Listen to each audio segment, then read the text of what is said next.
Hi అండి. Welcome to అనురాగాలు. ఈ వీడియోలో లక్నవరం ఎలా వెళ్ళాలో చూద్దాం.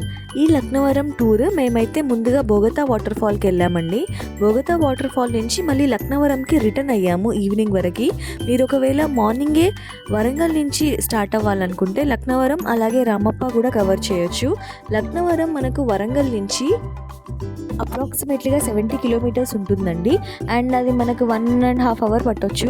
అండ్ మనము చల్వాయి అనే ప్లేస్ వచ్చిన తర్వాత చల్వాయి నుంచి లెఫ్ట్ సైడ్కి మనకి లక్నవరం ఎంట్రన్స్ ఉంటుందండి. బుసాపురం అనే విలేజ్ మనం దాటిన తర్వాత మనం లక్నవరం ఏరియాలోకి ఎంటర్ అవుతాము. లక్నవరం చెరువు అనేది చాలా పెద్ద చెరువు అండి. ఈ ఏరియాలోకి ప్రతి ఒక్క పంట పొలాలకి వాటర్ అందించేది ఈ చెరువే. అండ్ ఈ లక్నవరం లేక్ చూడ్డానికి కూడా చాలా బ్యూటిఫుల్గా ఉంటుంది.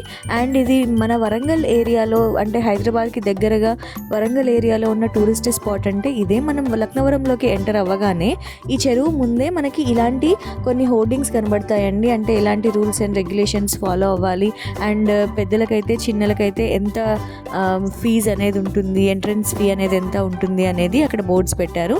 మనం టికెట్స్ తీసుకున్న తర్వాత మనం డైరెక్ట్ ఈ బ్రిడ్జ్ పైకే ఎంటర్ అవుతామండి. ప్రీవియస్గా వేరే బ్రిడ్జ్ అంటే ఫస్ట్ బ్రిడ్జ్ పైకి వెళ్ళే వాళ్ళం, కానీ ఈ బ్రిడ్జ్ నుంచి ఇప్పుడు ఎంట్రన్స్ పెట్టారు.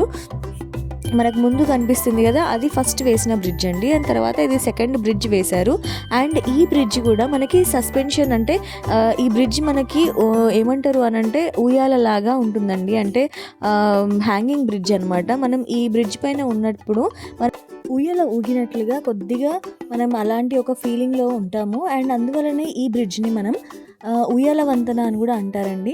అండ్ ఈ బ్రిడ్జ్ చాలా స్ట్రాంగ్గా అండ్ అలాగే బ్యూటిఫుల్గా కూడా ఉంటుంది. అండ్ ఈవినింగ్ టైంలో అయితే చాలా బ్యూటిఫుల్గా ఉంటుంది. అండ్ ఈ లేక్ ఏరియా మొత్తం కూడా రాణి రుద్రమ్మదేవి గారు కాకతీయుల కాలం నాడు తవ్వించిన చెరువులలో ఇది బెస్ట్ లేక్ అండి. అండ్ ఈ ఏరియాలో వాటర్ సప్లై అంతా ఈ లేక్ వల్లనే సాధ్యమవుతుంది పంట పొలాలన్నింటికి. మనం ఎంటర్ అవ్వగానే బ్రిడ్జ్ మీద నుంచి కొద్దిగా ఎంటర్ అవ్వగానే ఫస్ట్ ఐలాండ్లోకి ఎంటర్ అవుతామండి. ఈ ఫస్ట్ ఐలాండ్లో మనం చూసినట్లయితే చిన్న గార్డెన్ ఉంటుంది అండ్ రెస్టారెంట్ కూడా ఉంటుందండి. అండ్ మనం ముందుకు వచ్చినట్లయితే మనం ఇక్కడి నుంచి చూస్తే ఒక 5-6 చిన్న చిన్న ద్వీపాలు అంటే చిన్న చిన్న ఐలాండ్స్ మనకు కనిపిస్తాయి. అండ్ ఆ ఐలాండ్స్కి వెళ్ళడం కూడా ఈ బోట్స్ ద్వారా మనం వెళ్ళొచ్చు.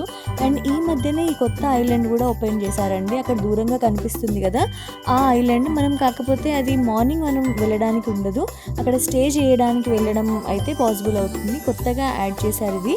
ఈ థర్డ్ ఐలాండ్లో మనం నైట్ మొత్తం స్టే చేయొచ్చు. అండ్ అక్కడ ఉండడానికి కూడా మంచి కాటేజెస్ ఉన్నాయి. అండ్ మనకి చిన్నపిల్లలకు కానీ పెద్దవాళ్ళకి కానీ కొన్ని స్పోర్ట్స్ కానీ లేదంటే ఎంజాయ్ చేయడానికి ఫ్యామిలీతో మంచి వెకేషన్ ఎంజాయ్ చేయడానికి అన్ని ఏర్పాట్లు ఉంటాయండి.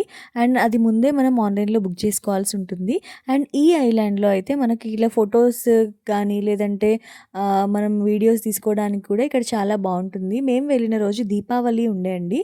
అండ్ ఆ రోజు చూడండి నైట్ టైంలో మేము రిటర్న్ అయ్యే టైంలో ఎంత చక్కగా దీపాలతో ఆ ఐలాండ్ మొత్తం అలంకరించారో. చాలా చాలా బ్యూటిఫుల్గా ఉండే. అండ్ మనం బోటింగ్కి కూడా వెళ్ళొచ్చండి. అండ్ ఆ బోటింగ్ కూడా ఈవినింగ్ 6 o'clock వరకే క్లోజ్ అయిపోతుంది. స్పీడ్ బోటింగ్ అలాగే నార్మల్గా ఒక గ్రూప్ బోటింగ్ కూడా అవైలబుల్గా ఉంటుందండి ఇక్కడ. ఈ బోటింగ్ ఎక్స్పీరియన్స్ అయితే చాలా చాలా బ్యూటిఫుల్గా ఉంటుందండి. అస్సలు మిస్ అవ్వకండి. అండ్ బిఫోర్ 5 o'clock లోపు మీరు అక్కడికి రీచ్ అవ్వగలిగితే మాత్రమే మీరు బోటింగ్ ఎక్స్పీరియన్స్ చేయగలరు. అండ్ ఈ లక్నవరం అయితే చాలా బ్యూటిఫుల్గా ఉంటుంది. మీరు ఎప్పుడైనా హాలిడే ఉన్న టైంలో ఒక రోజులో టూర్ కవర్ చేయాలి అని అనుకుంటే this was the best place. If you like this video please like, share and subscribe.